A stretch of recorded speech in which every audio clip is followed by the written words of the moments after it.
For over 4 decades, Voyager 2 has been drifting quietly into the abyss, far beyond the reach of planets, past the cold edge of the solar system, into the great unknown. Imagine that for a moment. A machine no bigger than a small car, sent on a one-way journey in the late 1970s, still carrying the voice of Earth like an echo cast into eternity. In that silence, in that frozen darkness where sunlight is only a memory, it moves. A ghost ship guided by Earth's last whisper. When it left, we were different. The world was still bound by rotary phones and analog dreams. When engineers launched it, they never imagined it would live this long, let alone speak back to us after so many decades. We thought, like everything human-made, it would fade quietly. That one day, its signal would dim into static, swallowed by the endless hum of the cosmos. But it didn't. Just recently, against all odds, Voyager 2 sent something back. And it wasn't just data. It wasn't just a routine transmission or another batch of numbers for the archives. It was a message that made NASA scientists stop what they were doing. A signal so sharp, so unexpected that it cut through the calm monotony of deep space telemetry like a scream in a cathedral. At first, they thought it was a glitch, cosmic rays hitting the hardware, a memory fault, maybe a processing error. But the patterns were too clean, too deliberate. It wasn't noise. It was information. And buried within that sudden spike, that unplanned anomaly, was something bigger than anyone had dared to imagine. It wasn't just a measurement. It wasn't just a technical curiosity. It was confirmation of something humanity had long feared but never dared to speak out loud. That the edge of our solar system is not a blur. It is a wall. And beyond that wall, something changes. For years, textbooks painted a picture of a soft boundary.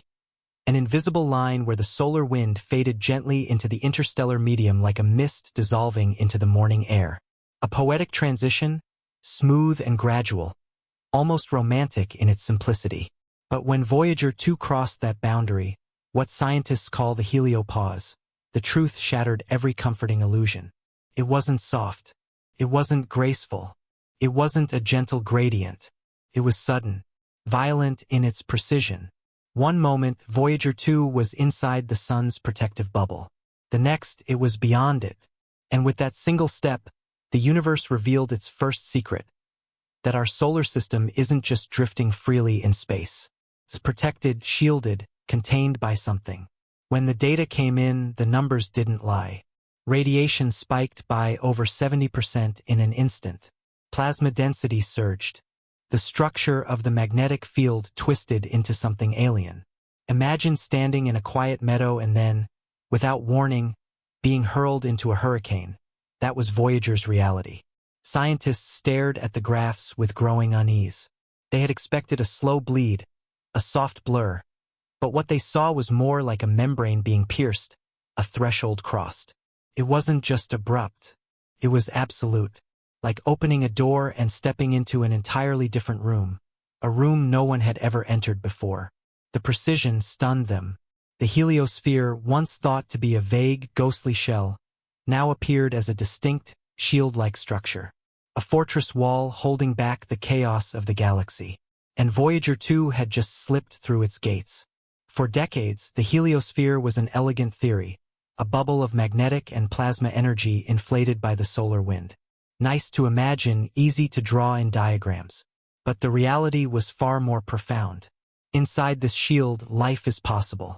Conditions are relatively stable. Radiation is filtered. Cosmic rays are softened to a tolerable whisper. But outside, the universe bares its teeth. The data was brutal. Intense particle storms, unpredictable magnetic flux, deadly levels of galactic radiation. For the first time, the solar system didn't seem like a lonely island in a calm ocean. It felt like a fortress surrounded by a storm. Voyager 2 wasn't just drifting anymore. It was being bombarded. And then came the revelation that turned awe into fear, the alignment. Against every prediction, the sun's magnetic field lined up almost perfectly with the galactic magnetic field beyond. The odds of this happening by chance? Astronomical. It wasn't supposed to be smooth. Models predicted turbulence, chaos, a war zone of twisting fields and clashing forces. Instead, the transition was eerily calm, like two puzzle pieces snapping together. That raised questions scientists weren't ready to face. Questions about structure, about design, about whether this harmony was a cosmic accident or something deeper. And then, just when the implications of the heliopause crossing were sinking in, something happened that made even the most rational minds tremble. In 2019, Voyager 2 went silent. It wasn't long, just a few hours. But in those hours, every instrument went dead. Every whisper from the probe vanished into a black void. No commands were sent. No acknowledgements returned.